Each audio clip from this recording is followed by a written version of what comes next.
Anak, tingnan mo. Ang dami ipinadala sa atin ng tatay mo ngayon. Nay, matanong ko lang, ano po ba talagang trabaho ni tatay sa ibang bansa? Bakit ang dami niya palaging pinapadalang pera? Anak naman, syempre marangal.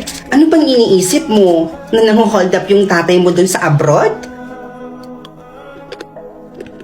O siya anak, magbihis ka na doon at magsha-shopping tayo ngayon.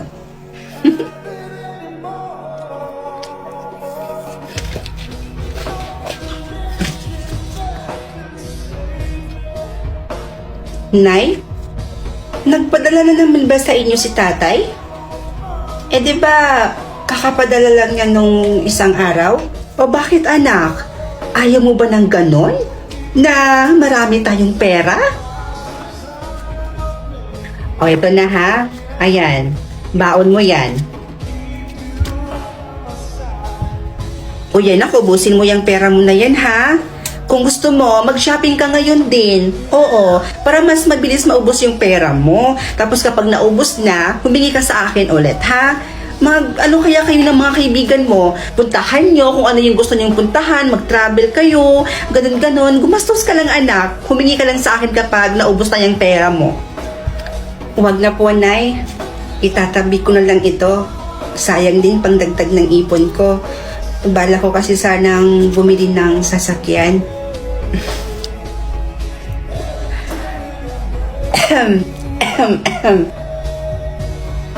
Oh. Oy, ano pang hinihintay mo dyan, anak? Testing mo na yung kotse mo. Nandoon na sa labas yung paborito mong kotse. Totoo ba to? May sasakyan na ako? Tay, bakit ganyan po yung tono ng boses nyo? May sakit po ba kayo? Baka inaabuso nyo na po yung katawan nyo kakatrabaho. Ang laki pa naman ng perang pinapadala nyo dito sa amin sa Pilipinas. Tay, may itatanong lang po sana ako sa inyo. Ayaw po kasi sabihin sa akin ni nanay eh. Tay, ano po ba talagang trabaho nyo dyan sa abroad?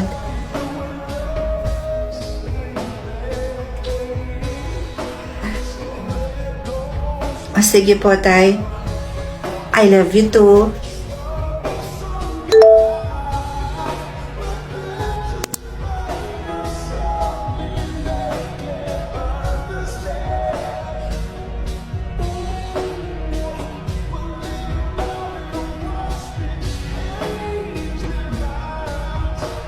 Ano pa naman yan, Berto?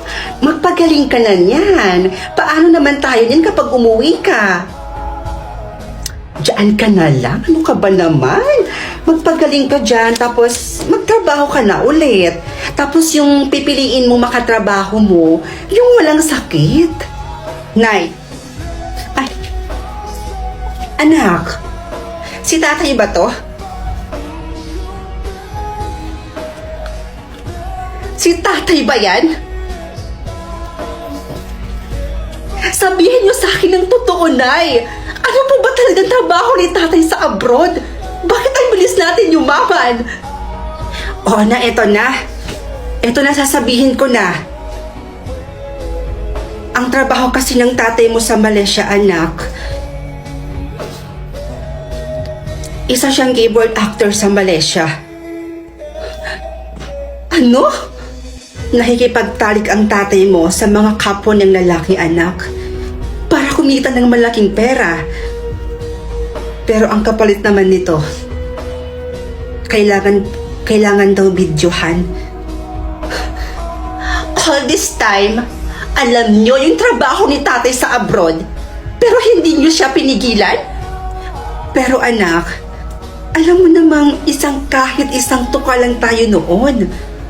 Pero kita mo ngayon, ang dami na nating pera, ang ganda ng bago nating bahay, at ang laki-laki.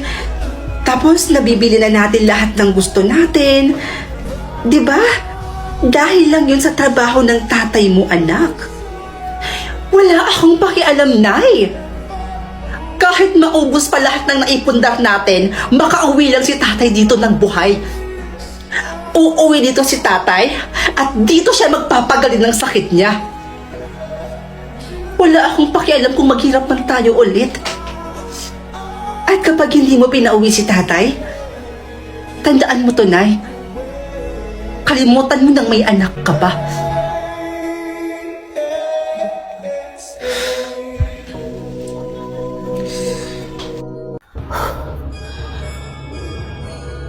Ano, Ningning? Ba't ganyan yung itsura mo? Bakit parang pagod na pagod ka? Tumakbo ka ba? Alam niyo mga ate, nakita ko si Kuya Thomas kanina. At aba, may kasama na siya kaagad ibang babae. Alam niyo kung anong ginawa ko sa kanya? Pinagbabato-bato ko siya nitong hawak kong mga notebooks. At pinagsabihan ko rin siya ha. Sabi ko, duwag ka at hindi mo kayang panagutan yung pinagbubuntis ng ate ko. Luningning naman, bakit mo naman ginawa yon? Eh ano naman yung sinabi niya sa'yo? Ayun, sabi niya sa akin, umalis na daw ako sa pamilyang to, bago ko pa daw pagsisihan ng lahat. Alam mo yun, ang weird niya ha, ano yun, joke?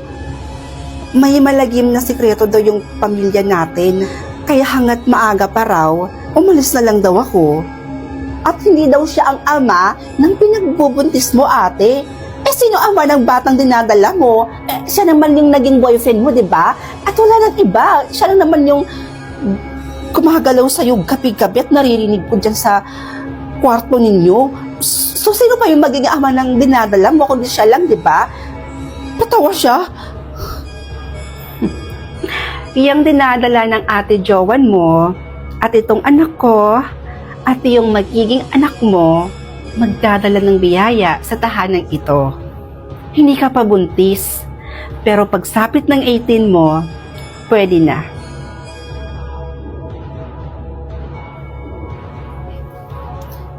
Hello, Tay? Tay! Kamusta na po kayo dyan? Teka, bakit hindi na po kayo umuwi dito?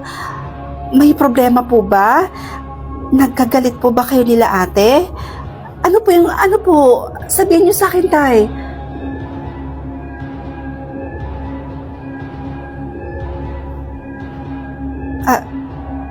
Dapat nga ho, nandito po kayo para matulungan niyo po akong mag-alaga sa mga apo niyo. Si Ate Lena, buntis na po siya ngayon ay. Alam niyo po ba yon?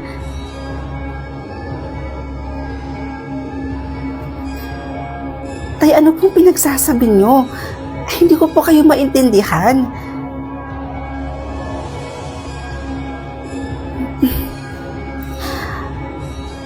Tay, kung aalis ako dito, walang kasama sila ate dito.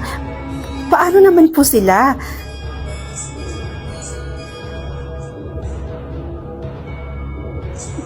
Po, Tay, naguguluhan ako.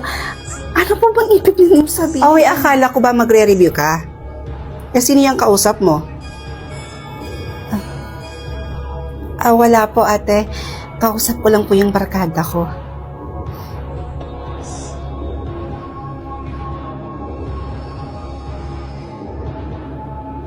Oh, gising ka na pala. Halika na at sumabay ka na sa akin kumain. Ate, nasan po si Ate Didit? Pina-check up niya yung anak niya. May sakit kasi. Ate, sabihin mo nga sa akin yung totoo. Alam mo, hindi mo ko kayang mapahamak. Alam ko ang hangad mo ay ang kaligtasan ko. Ate, totoo po ba yung sinasabi ni Kuya Thomas na may malagim na sikreto yung pamilya natin? Kasi nakausap ko kahapon si tatay. Ganon din po yung sinasabi niya. Gusto niya lumayo ako sa inyo. Ate, please lang, sabihin niyo po sa akin yung totoo. Ano po ba talaga yung sinasabi nila? Ano po ba talaga? Naguguluhan na kasi ako. Itong pinagbubuntis ko at pati na rin yung sa anak ni Ate Didit. Mga anak ni tatay. Ano?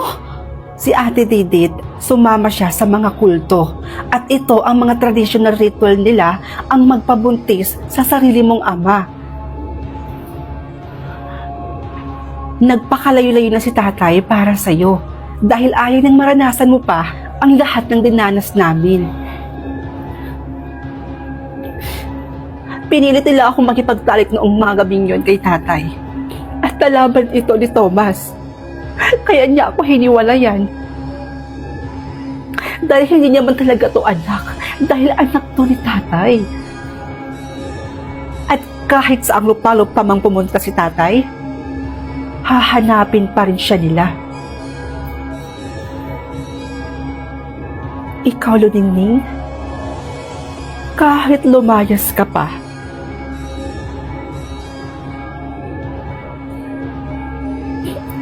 wala ka na ring takas.